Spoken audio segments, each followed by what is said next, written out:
अमीरुल मोमिनीन हज़रत मौला अली अलैहिस्सलाम फरमाते हैं, हिकमत मोमिन की खोई हुई चीज़ है। हिकमत ख्वाह मुनाफिक से मिले ले लो। इंसान ज़बान के पर्दे में छुपा है।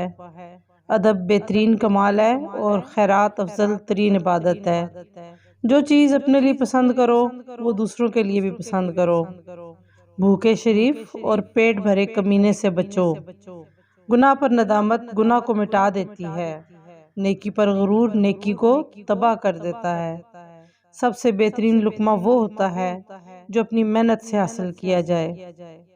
जो शख्स पाक दामन औरत पर तोहमत लगाता है उसे सलाम मत करो। हमेशा सच बोलो ताकि तुम्हें कसम खाने की ज़रूरत न पड़े। मौत को हमेशा याद रखो मगर मौत की आरजू कभी न करो। अल्लाह ताला हमें मौला अली अलैहिस्सलाम के नक़वाल पर अमल करने की तौफीक अता फरमाए।